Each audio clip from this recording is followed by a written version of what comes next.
Modern Horizons 3, Colorless. Next on Eternal Durdles. Hey, I just want to give a quick shout out to all of our Patreon supporters out there. Thank you to the Durdle Maniacs. If you want to be a Durdle Maniac, go to patreon.com/Eternal Durdles and help support the channel. It keeps things going. It keeps things updated. Thanks so much for watching. On with the show. Hello and welcome to Eternal Durdles. This is the first episode of our Modern Horizons 3 spoilers. This is Colorless. Phil, any takeaways from the set so far? That the entire format will be overhauled because of it. Yes, I agree. I think that we're going to see a lot of new archetypes. I think we're going to get to see. I mean, especially with the colorless stuff. They're introducing a lot of colorless cards. I think they're making a few archetypes that didn't exist before or haven't been viable for a while, more viable again. Notably, Eldrazi, I think, might come back into play as a deck archetype. And you might see. I think the biggest gainer from the whole set, in a vacuum, might actually just be Ancient Tomb. Yeah. Oh yeah. You know, just because it's the most powerful version of like free acceleration. But we'll get into that. Yeah.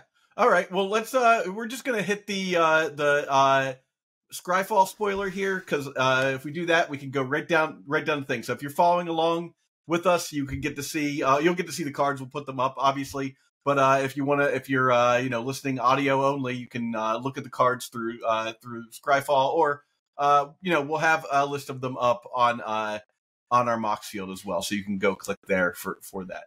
This episode is brought to you by Tales of Adventure. Go to toamagic.com and use the code DURDLES for 5% off your order. You'll be directly supporting the show, and you'll get the entire order in one package. No more waiting for several packages. That's toamagic.com, code DURDLES for 5% off. So, the first card we have is Devourer of Destiny. Devourer of Destiny is a Eldrazi creature that is a 6/6. It costs 5 and 2 colorless. And it says you may reveal this card from your opening hand. If you do, at the beginning of your first upkeep, look at the top 4 cards of your library. You may put one of those cards back on top of your library, exile the rest. And then when you cast this spell, exile target permanent that's 1 or more colors.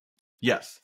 So this is kind of like, it's not exactly, you're not getting that like card advantage of, what's the card called? Of like Once Upon a Time. But this is, notably, it's a 7 mana or more colorless card. So Ugin's Labyrinth this works with. So you have that like extra soul land functionality with this, but it's also helping you decide like what your first draw is going to be too. Yeah, I think it's kind of tough to like see all the implications of this card, but if we were to like actually imagine ourselves like, okay, what does a deck like this look like? And we actually open one. I mean, the combination of, okay, Ugin's Labyrinth is probably one of the more powerful cards in the set, and so you're objectively looking for colorless 7 mana value objects to put under it. But also, this is not only that, but it's like you said, it's similar to a Once Upon a Time. But then, like, if you just think of positions of like, serum powder-esque versions of those type of stompy lists that are just looking for something specific, it's like if you open your 7 and realize that your 7 is actually is 7 plus an extension of 4, or maybe 5, because it says you can put up to 1 card back and exile the rest. So you theoretically could just exile the top 4 cards of your library if none of them are what you want. And then the fact that this also, if you think about how good Ulamog is, getting to exile 2 permanents on cast. Now this can't exile a land, notably, because it has to be 1 or more colors, which is significant. But the fact that this is 3 mana cheaper than Ulamog will do a lot of the similar effects of Ulamog on this is effectively an uncounterable trigger unless they have a very specific kind of counterspell like a Stifle or the new Stifle variant to stop the cast trigger of you spending 7 mana and nuking a non-land permanent. Yeah. Now, granted, like it being 1 or more colors, yes, maybe that means that you can't get rid of a Karn or you can't get rid of whatever. But the implications of this thing actually having text in an opening hand of filtering a draw for a stompy deck that would otherwise be very interested in having that kind of filtering that we've seen in the past. Plus, it's a 7 CMC colorless spell that works both in the early game and by fixing that draw, and the mid game for what would more or less be for a stompy deck, right? Like if you think, okay, we're getting Ugin's Labyrinth, if you're probably on Ancient Tomb, maybe you're still in some number of City of Traders. Like this is in the space of being, your card that you cast on your third land drop plus thing, or maybe your fourth land drop. So it's like not totally obscene if the other parts of your deck are trying to slow the game down to some extent, which I imagine it is, being, either a stompy or a prison style deck. That this just has a lot of like subtle things that kind of deck would want. And I imagine that this is a lot better in practice than meets the eye, assuming Ugin's Labyrinth is the Nutter Butters we think it is. Yeah. Well, I think the other thing is Phil, one of the biggest hurdles that Eldrazi had to jump over, really, to like, to even be viable. And as soon as people figured out to play like Moat or Peacekeeper, at least there were cards that you could put in the deck to deal with. But like Moat was just like game ending against Eldrazi. So if Eldrazi becomes a deck again, this is a card that like, yeah, it has that functionality of being able to be played with Ugin's Labyrinth, and of course, who doesn't want a 6/6? But being able to play the 6/6 and get value out of it on like turn 4, and be like, okay, yeah, I'll get rid of that sideboard card you brought in against me that like stops my deck or something like that. I think that's where this card lives, and it's an obvious like for every deck that wants to play with Ugin's Labyrinth. I think period. Like I don't know that like that reveal makes it so that this card's just like worth playing in a deck where you're also playing Ugin's Labyrinth. I think if your like floor is Ugin's Labyrinth, this card automatically should be consideration in your deck. Yeah, I also think that if this is the 4 of, there's also the implication of like, I know you can't really judge cards this way, but there's the implication that if you open up 2 of them, you open 2 of them, and then you dig what? Super deep. Potentially 8, potentially 10 cards deep. Like, I mean, like there will be games like that where it will be, if your deck is like, filled with a bunch of 4 ofs, it will feel, effectively like Demonic Tutor a lot of the time in those positions, which is also really powerful. But it's like if you have both Ancient Tomb and Ugin's Labyrinth and some number of City Traders and Eldrazi Temple and Eye of Ugin, like you effectively are just mono soul lands. And I get that this is a 7-drop, but like it means that you more or less on turn, like if you have 4 lands in play, that like this also moves around days if you do that. Like, yeah, nothing about this card is like feels super like, oh, wow, insane, this is amazing.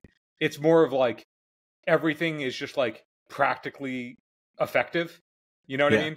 And in that kind of way, it's like this doesn't feel flashy. It just feels efficient for what it is doing and the tools that are around it that would otherwise be really good. The other side of it too is like, in the same way that you could play Eye of Ugin and tutor for an Ulamog as an answer to things like, you just moving into this thing where it's cheaper, but it's still a Vindicate for the most part, or it's a Vindicate in a way where if you're playing, if you have to play catch up, it's a big Vindicate. Feels really good. And then Ugin's Labyrinth not punishing you for actually imprinting, the fact that you can return it after the fact. And if you think that let's say you're in all those soul land type space for Eldrazi, that we were talking about, okay, well, if you Ugin's Labyrinth the card that you imprinted back into your hand, that means that you lose the Ugin's Labyrinth for the turn, for mana. But if you just have all these other soul lands in play, then your 7-drop is going to be a lot more appealing than your 10-drop. And or your 8-drop even, right? You're losing only 1 mana, right? Right. It's like you lose what was a soul land by putting it back into your hand after you imprint, but it being 7 mana as opposed to like the higher end, the even higher end stuff for a very, very closely similar effect that is very good at playing from behind. Because your 6/6 may or may not stabilize the board, but you can probably point whatever the removal that's tacked onto it at the thing that would otherwise make it so that wasn't stabilizing.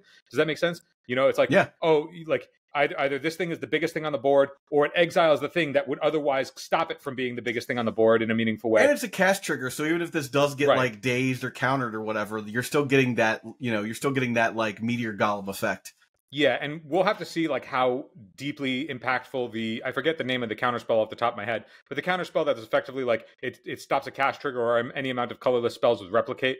Like that new spell is obviously just targeted at hitting all of these Eldrazi that are otherwise very powerful. The problem with those types of counterspells is if they're not ubiquitous, if they don't like fit in somewhere like meaningfully across the format, then they fall into a space of like, okay, it's a sideboard card, but then it's a sideboard card in a way that may or may not be actually good against the thing that it's intended to stop. We've seen those kinds of counterspells before where it's like these kind of like the it becomes an narrow Ash Zealot. Yeah, the more narrow but efficient counterspells that are supposed to be targeting this thing, but like the thing is like if you're doing the thing that stops the good thing instead of just doing the good thing yourself, you're probably doing it wrong or at a disadvantage inherently. So I imagine that like we will see a lot more of this card doing effective work for the decks that want it than we will for the stuff that's intended to stop this type of thing.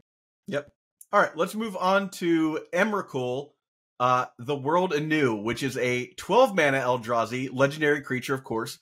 When you cast this spell, gain control of all creatures target player controls, flying, protection from spells and from permanents, protection from spells and permanents that were cast this turn. When Emrakul, the World Anew, leaves the battlefield, sacrifice all creatures you control, and then it has Madness, pay 6 colorless. I don't know about this card as far as like where it would belong or if it belongs at all, but that Madness cost has me thinking. Yeah, so the one aspect of this card, and we should, I guess, clarify, is does Eye of Ugin, it still, like, it reduces all of your Eldrazi spells, which means that if you cast this for Madness, that Eye of Ugin does contribute to the colorless, right? Yeah. It costs 2 colorless less, Does Eye of right? Ugin reduce by colorless mana, or does it reduce generic? That is a reasonable question that I'm actually not totally sure the answer of. I'm going to find out right now. Like, inquiring minds want to know. Because Eye of Ugin was released before colorless, like the actual colorless mana became like a thing. So I don't know if like the generic mana that it reduces it by. No, it's generic. It is generic. It's generic, and so it doesn't contribute to. Correct. It will not do anything for this. Okay. It will reduce this to a 10 cost card, but you will still have to pay 6 actual colorless mana to do the Madness effect.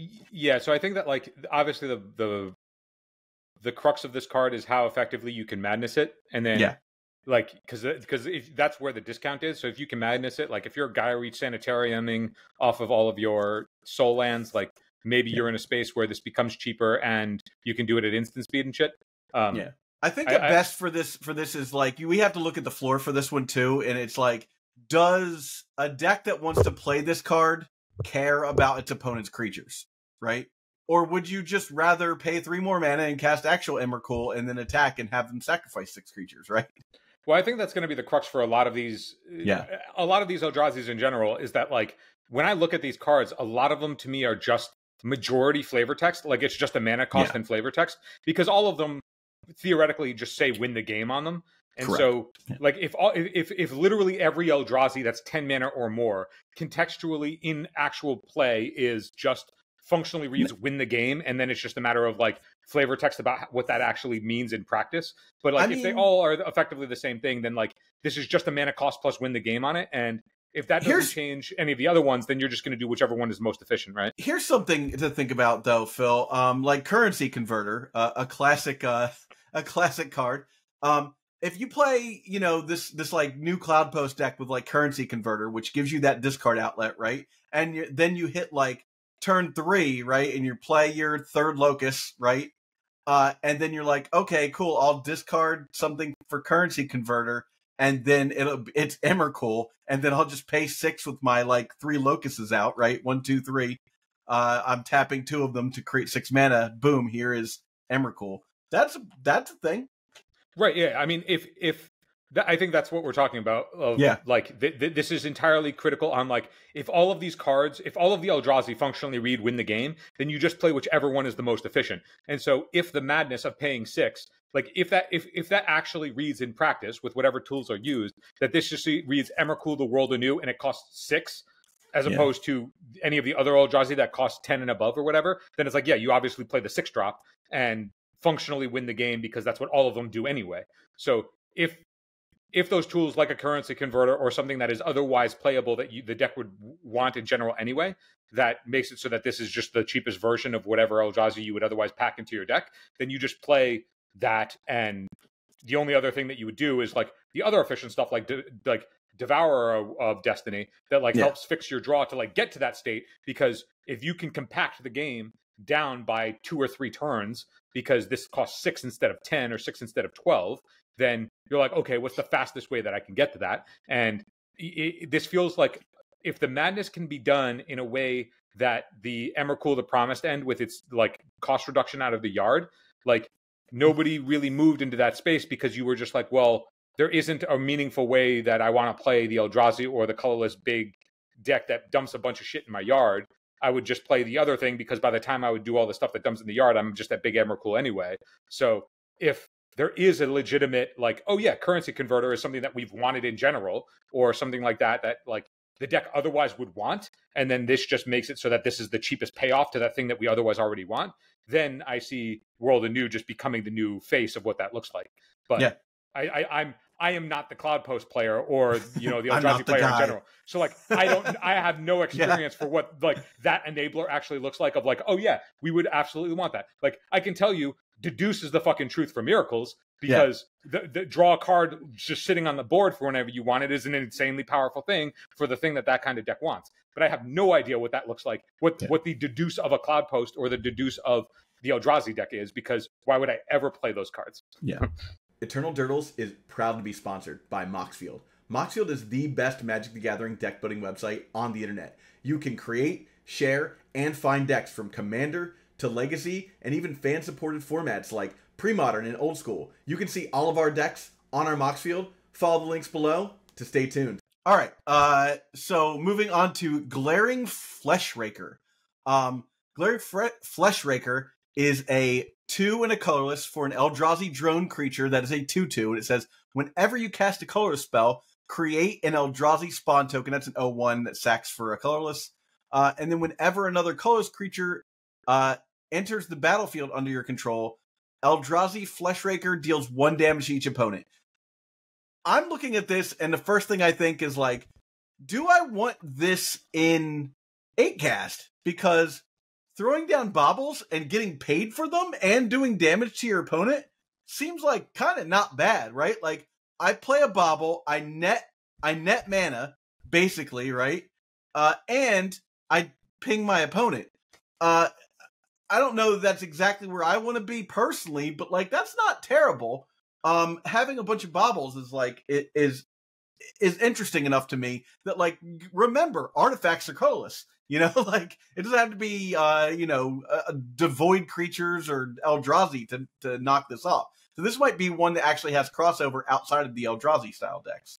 Yeah, when you first brought up the idea that, oh, like maybe this is an 8-cast card, my first instinct went where my instinct always goes as a blue player, which is this better than the other 3 drops that are blue?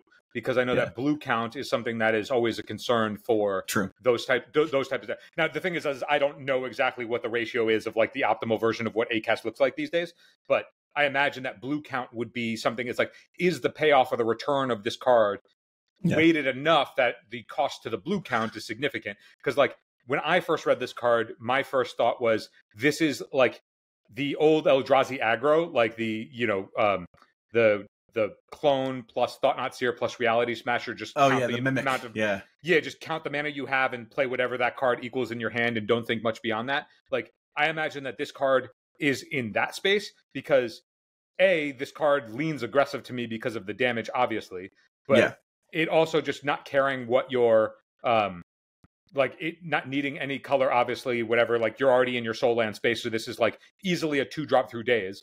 But then it also converting all of the other things that you're doing, accelerating you of just being able to sack your stuff to then like continue spamming your hand. Like it just leans into a very like don't think, just dump style of gameplay when I read it in a vacuum. And I imagine that like if that's the simplest space that it could go, then it would just go there. And we already know that deck had a spot for what this would slot into, which is Reality Shaper, I think was the name of the card. Reality Smasher?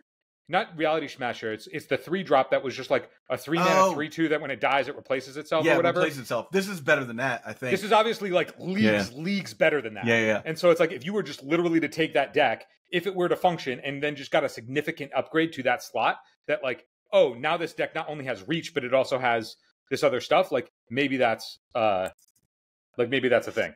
All right, so next up is Herigast, the Erupting Nullkite. That is a 9-mana legendary creature, Eldrazi Dragon, for a 6/6. This has Emerge. The Emerge is 6 and 2 red mana. And then when you cast a spell, you may exile your hand. If you do, draw 3 cards. And it's got flying. And each creature you cast has Emerge. The Emerge cost is equal to its mana cost. So this is interesting because, okay, down to 8 mana, which is like not that much of a discount. But you think about things like, like I said, if you're playing that like Eldrazi style deck, right? You're already reducing the cost of Eldrazi by 2 with your temples, right? Or your Eye of Ugin. And so this is, and I believe that affects the Emerge cost too. So you're looking at an Emerge cost of 2 red and 4. And so if you sack something like a Thought-Knot Seer to this, right? You've already removed a card from your opponent's hand. Maybe they get to draw some random dumb card. But then you, if you're on empty, right? You just refill your hand with 3 more cards. And everything you have has Emerge now. So like you could be like, oh, okay, cool. Well, I've got all these other guys. I've got, my Matter Reshaper, I'll sack that and pay a mana for another Thought-Knot Seer. Like this card's interesting because as a 6/6 flyer, it's like whatever, that's fine, I guess. But the draw 3 cards, like kind of re-up your hand, and the added ability to give all your stuff Emerge is pretty good. Yeah, I think like there's again, all of these Eldrazi are under the guise of, okay, well, you have Eldrazi Temple and Eye of Ugin as additional soul lands. So like the density of soul lands just makes it so that any of these cards really are always going to have their mana cost cut in half, because you will always only be playing with soul lands for the most part. So it's like, yes, this is 9 mana. I don't think the Emerge cost of red is ever really going to come into play unless you are playing with like Lotus Petals and other like color-based fast mana, which will not be things like Chrome Mox, because you're going to be mostly colorless cards. So I don't imagine that the Emerge actually shows up too much on this card. But if we were to look at it and go, okay, the mana cost of this thing is actually 4.5. So it's like by the time you are like at that space, like because it's half mana and you can only be over the top of that you're like, okay, well, I usually am going to be able to play around days. But then this thing does 2 things that I mean, again, not an Eldrazi expert, but it does 2 things that are pretty exciting to me, I would imagine, if I was playing that classic Eldrazi style deck, which is, 1, this is card advantage and card draw in ways that the deck otherwise never really had, right? It was just sort of like count your mana and cast the biggest thing in your hand and hope that it's good enough and, herp derp, not think too much beyond mulligan decisions. I don't think that's a hot take, by the way. I think that's just like pretty objective. Yeah. But the other thing about this thing is each spell you cost has Emerge. The Emerge cost is equal to its mana cost. That line, if you think about it, okay, well, if you have multiple Herigast, the first Herigast is in play, the second Herigast is free because you just sack the first Herigast to cast that. So like for it's like if you play. Yeah, you don't need to worry about the red mana. You're just like, blap, here's another one. Yeah, I think that's where the powerful thing comes into play, is like once every creature spell you're casting has Emerge and you're just like sacking your way through, if you're doing things like this that just like add more value, it becomes, okay, here's 0 mana, draw 3 cards. Treasure Cruise. Yeah. Right. So it's like if you're at the space where it's like, okay, after a couple of soul lands are in play and, some amount of exchanges on the overpowered Eldrazi, because like if we think back on it, like Thought-Knot Seer and Reality Smasher are still above rate, like by a wide margin, even if they've been like, not around for a while because there's just not the support around it. I think this set gives enough of the support. Like we were talking, it's like, part of the concession of playing shit like Thought-Knot Seer and Reality Smasher before was you had to play things like Reality Shaper, and that card sucks. And now if you can replace it with actually like legitimately good cards, then you're like, oh, okay, well now there's no, it's like, you think back to like when people were playing like Goblin Stompy or whatever, like olden days, like Mogcatcher Stompy, and then eventually they just printed enough powerful Stompy cards that you were like, oh, now I'm just playing with only good cards because only good cards exist. I feel like that's where Eldrazi is getting pushed by this set, because once you have a Herigast in play, every Herigast or an other creature thereafter is functionally free. And if those cards generate any kind of value, then thinking like, yeah, 0 mana Treasure Cruise into 0 mana Treasure Cruise into 0 mana Treasure Cruise, like I imagine the game the game has to be buried by that point, right? Yeah. So, I mean, you obviously have to get to that space first, but like being able to play Eye of Ugin and Eldrazi Temple and this new Ugin card, which this one is compatible with because it is more than a 7 mana card, plus Ancient Tomb, plus your City of Treasures on the back end of all of that. If you even need that many lands, like now you just have an abundance. It's not now like, oh, do I need the soul lands like X through X? Now you're like, what soul lands am I not playing because I'm only playing with soul lands? You know? Yeah, exactly. And then the other side of this too is that like in a long game, we don't know the full. I mean, we'll talk about the Harbinger of the Tides or whatever. This is the wrong name, but the new Magus of the Islands. That if you're playing against a deck that would otherwise normally be like, you know, messing up your soul lands with like Magus the Moon, if the game extends any amount, the emerge cost works with red, and you like also work into that space. So that's what I mean by like all these cards on their face. Maybe there's a lot going on and we can't fully contextualize it, but like if we just think practically for a moment of like what game states actually look like with the available tools to us, given the new influx of just like powerful cards that like those shells already wanted, this feels like way hotter of a card than meets the eye, at least from what it seems like I've seen people talking about, because I feel like I haven't seen anybody really talking about this card.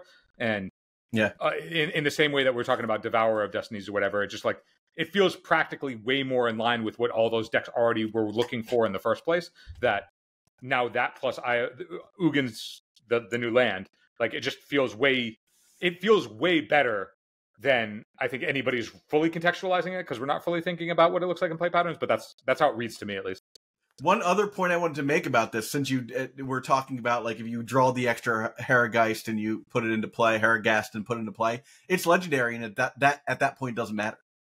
Right? Yeah. You know, you just sack it as part of the cost. Yeah. All right. So next we have That Heralds the End, which is my favorite name of a card probably in a very long time. I don't know, maybe ever. I'm a big Cthulhu fan. I have like a Cthulhu, robot Cthulhu on my arm.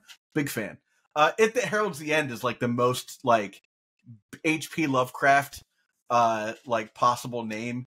But anyhow, so this is a 1 and a colorless mana for a 2/2 that reduces the cost of your colorless spells that cost 7 or more by 1, and other colorless creatures you control get +1/+1. So this is kind of like that perfect. It's perfect for a couple of reasons. One, turn 1, this guy, right? Boop, playing this guy, right? Then when you get to that point where those awkward 7 and 9 mana cost guys for your soul lands hit, right? This is reducing the cost by 1, 2, maybe 3 if you have a bunch of them, you know, like who knows. But like you're able to reduce that mana to the point where you're getting it in a turn earlier. Like I think this is the card that sort of ties the room together, and this is what I would replace Matter Reshaper and like Eldrazi Mimic. This is like an auto include as far as I'm concerned. Well, I fully agree on everything that you just said, except for that last take of the Eldrazi Mimic getting by the wayside, because if you think there's like you just said that like this leans into that aggressive space as well, because like this is a Lord, right? It's a 2 mana Lord for the aggressive shells. But like if we think like, okay, turn 1 Eldrazi Mimic, turn 2 second soul land, play this thing. Okay, well now the Eldrazi Mimic is a copy of this thing. They're both pumping each other, right? So it just the Eldrazi Mimic by itself right there hits for 4. I don't think the Eldrazi Mimic is an actual clone. I think it just clones the power and toughness. Oh, is that what it is? Yeah, let me just double check that. You might be right. I think it's like it's just power and toughness. You're probably right. Yeah, it's just base power and toughness. When that creature comes into play, you may change its power and toughness to this. So you can't like get like +2/+2 or like reduce everything. Okay, that'd be sick though. Good to know, because I imagine I wasn't the only person who forgot what Eldrazi Mimic actually did. Oh, yeah. But I think the thing that you mentioned about how the math works out with Soul Lands, the fact that this is reducing the cost of things that are 7 or greater, and you want to be playing some higher density of 7 or greater stuff because of the new Soul Land, that this one of these taking your soul land package down from that one additional land drop, like that one additional soul land, down into a space where you're just casting your shit. That's a full turn cycle faster. Yeah. And like, but in a way that's like actually critical because the soul lands are already making everything half turn. Yeah. Like, or double speed. And so doing that an additional time is, it's exponential, right? So, yeah. All right. So next we have Kozilek. Kozilek, the Broken Reality. This is a 9-mana Eldrazi that is a 9/9. Other colorless creatures you control get +3/+2, and it says when you cast the spell, up to 2 target players each manifest 2 cards from their hands. For each card manifested this way, you draw a card. So this is interesting in that, like, obviously the wording there is like for, like EDH or whatever. But like, even if you decide like, you can manifest 2 cards, I'm still going to draw 2 cards. That's actually not bad. And there's times when you're just like, I need an out. Let's see what I can do. But this is giving your manifest cards come in as like 5/4s. It's kind of ridiculous. Like, sure, you can have 2 2/2s. I'm going to have 2 5/4s. If you manifest 2 cards from your hand, you did just make 19 power for 9 mana that then also either cycled through Chafe that you otherwise couldn't use and drew 2 cards for them. Like, it is not only making 19 power, but at the very minimum, if you manifested 2 cards, you're just replacing those cards. So those are functionally just free 5/4s. But I think thinking a little bit deeper on this card, one thing that I think is interesting is when you cast a spell, up to 2 target players each manifest 2 cards. It's not may manifest. If you choose your opponent, they have to manifest. Yeah, so like you could really mess up their game plan. You're like, oh, do you have outs? No, these cards.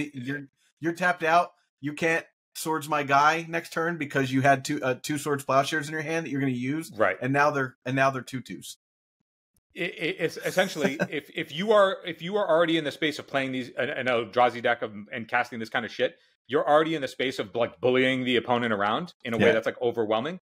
And I think that one thing that like really flies under the radar is this can be cast at a moment where if you force your opponent to manifest 2 cards and make them 2/2s that they may or may not be able to flip over, but if you force them to manifest, that's also disruptive. That's just like if the 2/2s don't matter, which I mean, considering that you're making 19 power of your own for 9 mana, shouldn't really matter all that much if they have 2 2/2s. That you are also functionally him to Turok-ing them while also going up 2 cards, right? Like whatever they were doing with their cards, they probably weren't in their deck to be 2/2s. Yeah. So if you him to Turok them and Divination and make 19 power, clip back to the beginning of the episode where I was like, all of these Eldrazi just win the game on them if you cast them. So what does it matter? Your opponent, it should just say your opponent scoops. But yeah, that's like the extent of this just compelling your opponent to scoop seems fairly high to me. Yeah. Like I would be surprised if you cast this against me and you were like, I'm going to manifest and you're going to manifest. The odds that I'm actually manifesting and not scooping, I feel like are lopsided the other direction. You know what I mean? Yeah. And let's be honest, Phil, like it's not 19 power. It's probably like 22 power because I probably have reduced the cost with my That Heralds the End, and my guys are getting +1/+1. Like, there's a whole bunch of stuff going on there. I think in practice when you get to it, like the game is over if you get to swing with your guys, especially if you decide that you don't want your opponent to manifest cards from your hand, so they don't have blockers, something like that. If you have 2 bodies already on board and you just play this and it's functionally just haste 6 power and you just like it's like you don't manifest, like even if nobody manifests and you already had a board and you're just like, yep, here's also haste 6 additional power or whatever the fuck. Yeah. Like you're probably winning that game that way as well. So I guess in this way, this means that if you just cast this card, you win the game in a plethora of different ways. Yeah, it's your exactly. option if your opponent doesn't. Like we've said, if you're playing like that old Soul Land deck, this is happening on turn like 4 or 3. Right. Ridiculous. All right. So, moving on to Kozilek's Command. Kozilek's Command is a Kindred instant Eldrazi for X and Colorless. And it says choose 2. Target player creates X 01 Eldrazi tokens that sack for a colorless. Target player scries X, then draws a card. Exile target creature with mana value X or less. And then exile up to X target cards from graveyards. So this is kind of that utility card that the Eldrazi deck didn't have before. I don't know how much you need, like, exile stuff from your opponent's graveyard in that deck, but, it's utility. I see this as, like, a situation where you're, like, a little bit behind and you're like, well, I'll just draw a card and, like, get your token, or something like that. I'm not saying this card's definitely gonna see play, but the crazy thing about this card actually is that, like, let's say you have 2 in your hand and you decide you want to get, like, bonkers. You could be like, I'm gonna make 4 01s, and then the next turn you untap and you're like, all right, we're gonna scry a bunch, remove your giant dude, and draw a card. This card, it just seems like a good utility case for this deck, and it costs 1 in X. Yeah, I think that's the part that is sort of hidden behind this card, is that this card never actually is what it says it is, because all the soul lands just make it effectively half price. So this is the type of card where it's like this command, you could see this command being like blue-black X for like all of the stuff that it does. Yeah. And if it were blue-black X, it is unplayable, right? We have seen that card before. We've seen double color X spells with a bunch of like otherwise attractive abilities and just not even being remotely close to playable. But the fact that this one can do all of the things on your second land drop, and also Eldrazi Temple can cast this thing because it's a kindred instant Eldrazi, and Eldrazi Temple says add colorless, spend this mana only to cast colorless Eldrazi spells or activate abilities of colorless Eldrazi. This is a colorless Eldrazi spell because it's a kindred type, so like it also works with Eldrazi Temple. So in a way, this card was designed effectively at just half cost of what every other variant of this kind of card has ever been priced at. And if this card was literally priced at blue X, I would be playing a lot of it. Yeah. Well, it's actually blue half X, right?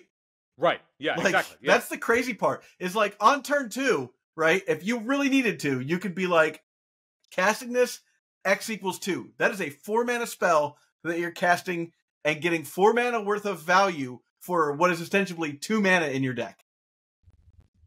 Right. I'm double checking right now because I want to see. Is I Have Ugin work this way too? It does. Colorless Eldrazi spells you cast cost 2 less to cast. This is an Eldrazi spell. Woo! So it is like, now here's the thing, like how valuable is all of this stuff? I mean, I think like compacting, removal, plus graveyard hate, plus a way to spam bodies, plus just like filtering draw. All of those are valuable. Phil, do you remember this card we had before the, what was it, Glaring Fleshraker? This ends the game in some cases if you have a Glaring Fleshraker on the board. Well, the other thing that I'm also thinking is if we are looking at all of the stuff that we've talked about that of like the aggressive Eldrazi deck, right?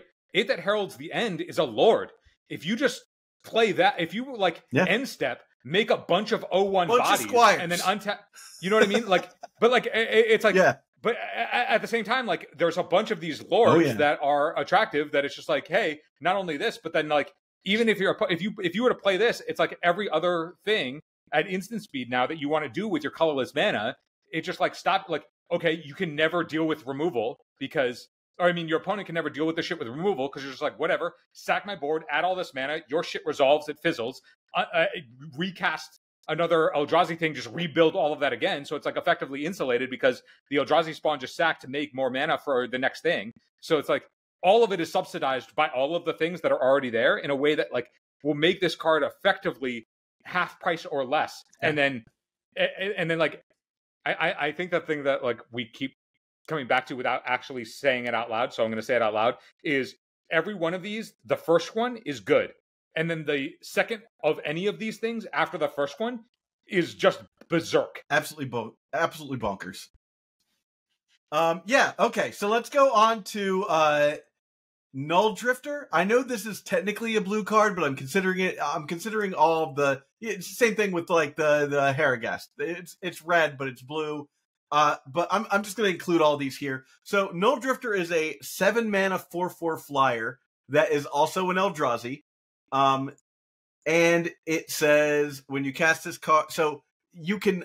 It has Annihilator 1 as well, and when you evoke it for 2 and a blue, it has evoke.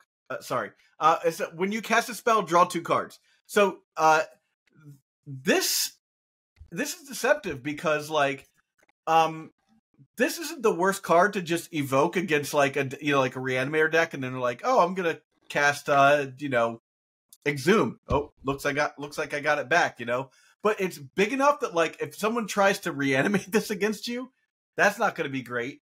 But also like there's just times when like you want to draw cards with this card, and you can do that. This is also like it's just an interesting card because I feel like it shouldn't be rare. I feel like but a 4/4 flyer, and this is the same thing with Herigast. Again, flyers are not something that deck had access to before. So I think that to me is like one of those things where it's like, that gets around moat. That the deck had a problem with moat before. Not that anyone's playing moat anymore right now, but there are moat variants of differing types.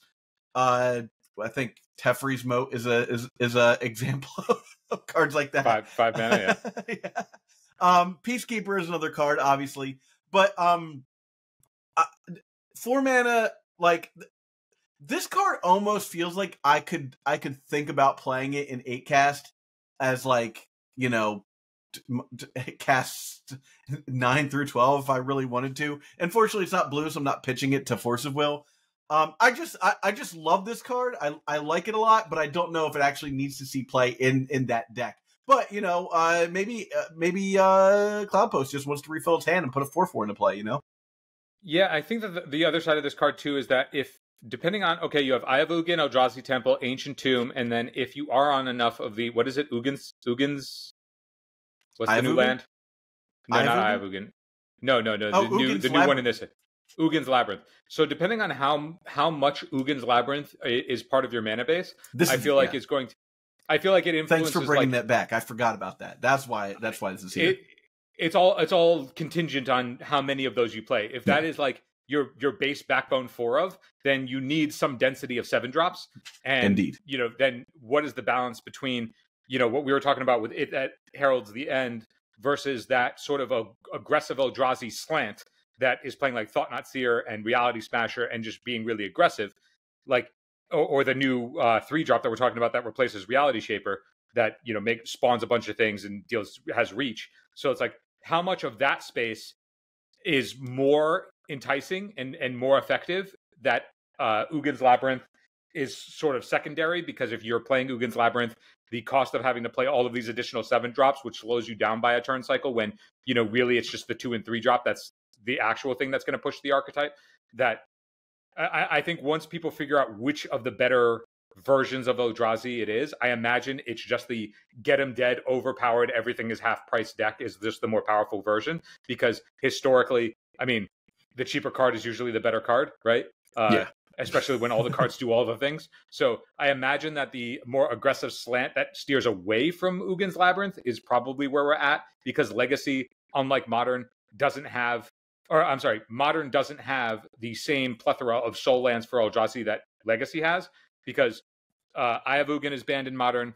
They don't have Ancient Tomb. They don't have City of Traders. Like Legacy is already subsidized with all of those soul lands, and so they like Ugin's Labyrinth may be excessive. In which case, if they don't need that, then they can just go harder on the aggressive slant of these creatures that are already overpowered and undercosted to begin with, and move into that space, and that will just be more effective.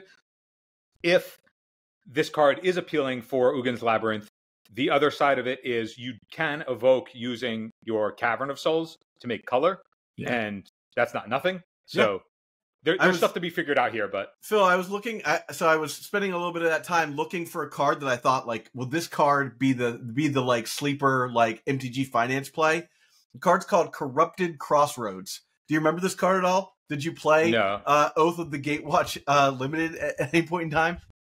So it is a colorless land that produces colorless, and it says pay 1 life, add 1 mana of any color to your mana pool, spend that mana only to cast spells with Devoid. I was like, if it was for Eldrazi, this would have been great. Like a great include as like a 1 or 2 of.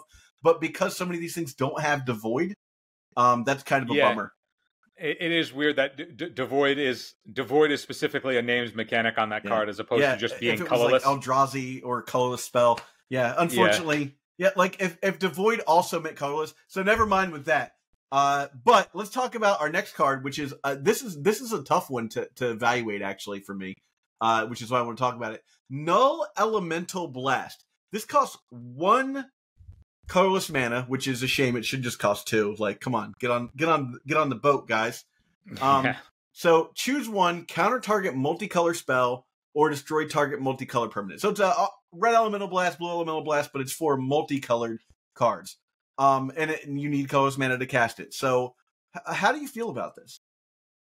I mean, overall, like even maybe in this deck or like just, Yeah, it's a cool callback. It's interesting because you just like will never you're at least in Legacy you just never cast this for 1 mana. It's always going to be when you tap your soul land, so you always will have. It's just it's like it is weird in that way, but they're designing for Modern. I think that like I don't imagine this card actually sees much play contextually because I can't think of like any multicolored spells or permanents that.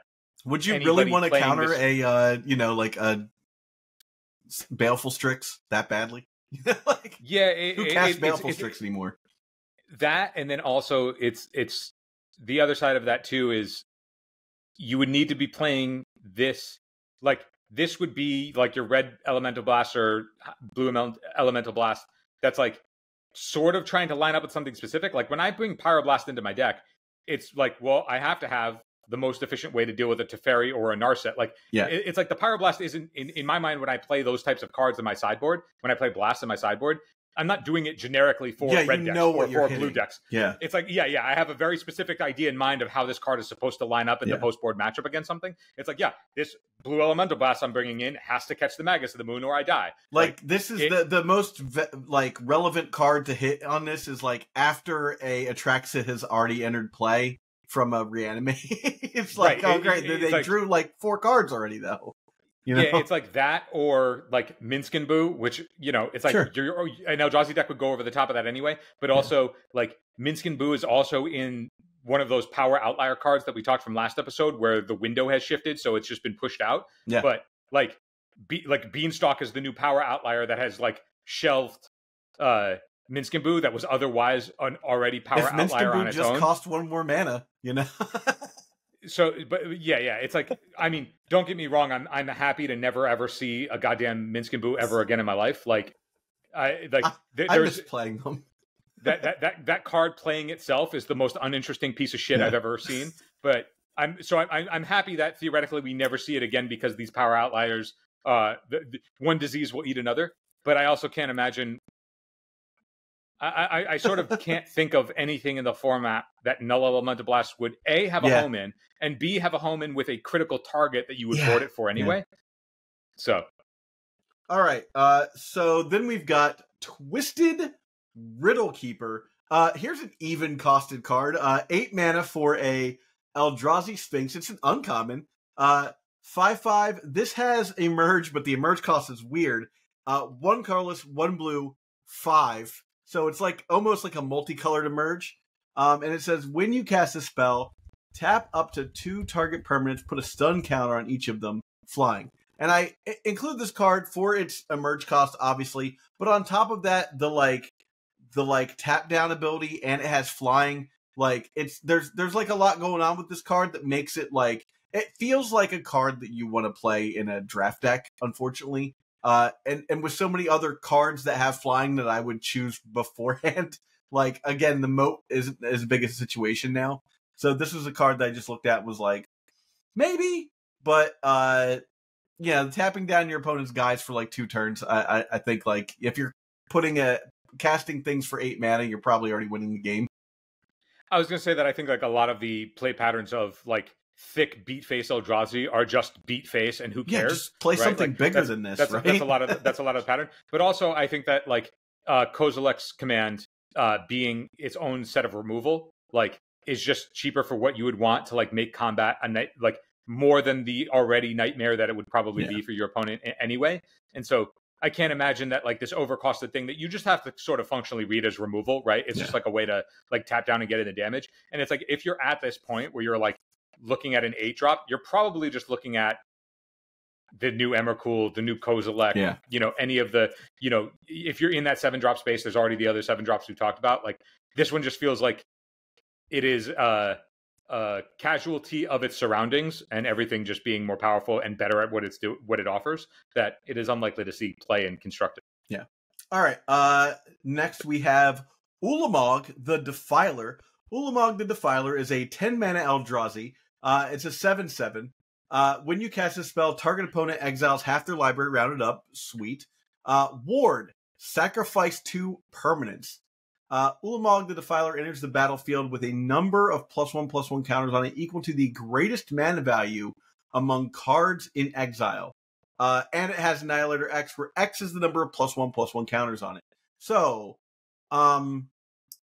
this one's interesting to me because it still does get those +1/+1 counters in the Annihilator if you like were to reanimate it. Assuming that something is in exile, you know? I think this one is the most glaring example of who cares what the hell is written on the card. You know what I mean? Like, but also it being the exact same mana cost as the other Ulamog that on cast exiles 2 permanents. Yeah. I think that like if you were to look at at a baseline, what do you get for when you spend the 10 mana? The mill or the exile half a library versus exile 2 permanents is just like so lopsidedly favored towards the previous Ulamog that I'd be really surprised if anybody was like looking at those 2 cards and going, yeah, this one is the correct choice if you're spending the equivalent amount of mana. But I also think that like there's enough cards now that maybe the previous Ulamog that exiles 2 things also is sort of crept out because there's cheaper and more efficient versions of win the game on them that are also Eldrazi. Yeah. That, you know, maybe that is also crept out. So like I'd be really of all of the ones, like I am more sold on Emrakul, the new Emrakul and the new Kozilek as like offering maybe new potential, like just cheaper versions of win the game. Yeah. Whereas I don't think this Ulamog is doing anything more effective at quote win the game than the previous Ulamog. So this one's the least impressive to me of all that because they all functionally win the game. This one just does it in a way that's like less efficient. The biggest problem I have with this Ulamog is that we used to call the middle Ulamog Nullamog.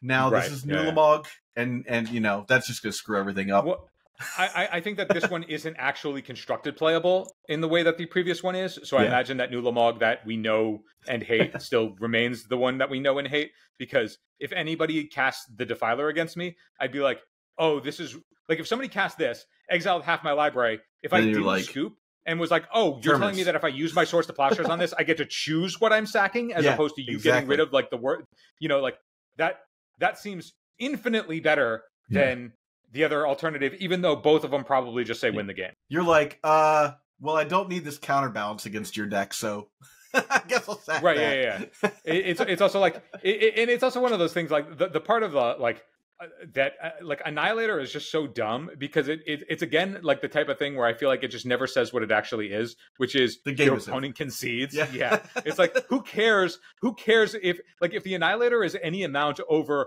whatever, like who cares how many it is. Over I think 3 the game is over. Yeah. You instead of Annihilator 6 you have Annihilator 14. Wow, like who gives a shit? It's the same. Definitely text there for EDH games where you're just like, this has gone on too long. All right, so we have what is this card? Eldrazi Vanisher. What is that? Did I just like make up the name of a card? I think it's just Eldrazi Vanisher, not. I spelled it weird, I guess. Okay.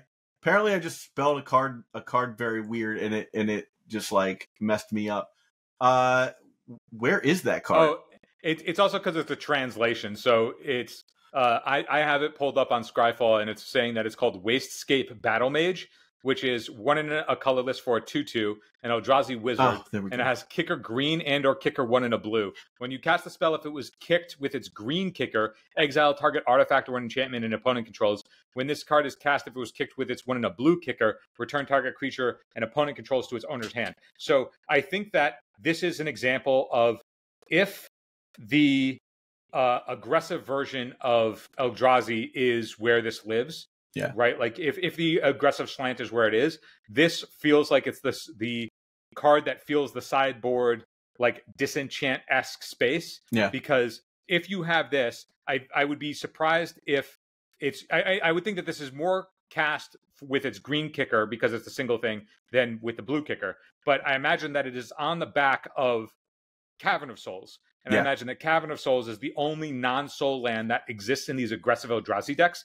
And if you can just have this, like, because Cavern of Souls can make the color to kick this thing, that I imagine if there was a problem artifact or enchantment that the Eldrazi deck post board was worried about in some particular matchup, that rather than trying to play whatever effect that is, you would just play the aggressively costed thing that exiles the thing as opposed to destroys it. And, you know, if you're playing Lotus Petal and Cavern of Souls, then you theoretically have enough in that space. I forget if the old Eldrazi decks, I imagine it, that they played some amount of the Spirit Guides.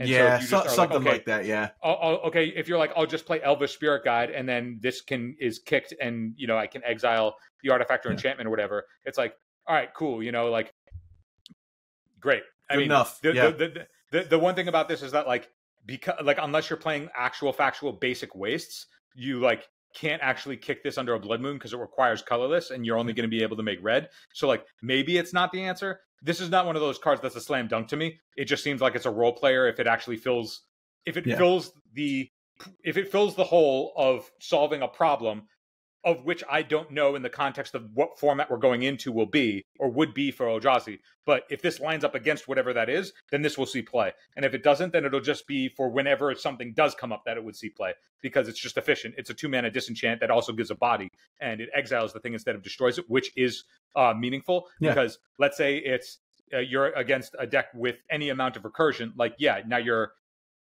Emry or whatever can't recur it, you know? Yeah. Well, so the one reason I looked at this card is mostly because I used to play Bant Eldrazi in Modern, so this fits those colors, you know. But with that said, that is all of the colorless cards. If you like what we're doing here, we're gonna go through all the 5 colors, and we're gonna have one that's like multicolored lands and artifacts is like one episode. Make sure you subscribe to the channel, comment if you think we missed something, or if you think that we're completely off base about one of these cards. If you can support us on Patreon, it's patreon.com/Eternal Durdles, and that'll do it for colorless cards from Modern Horizons 3. Thanks so much for watching, everybody. Hey, thanks for watching, everybody. If you do have a chance, we'd really appreciate your support. You can go to patreon.com/Eternal Durdles, hook us up with a little bit of support. That said, thank you so much for watching. Have a wonderful day.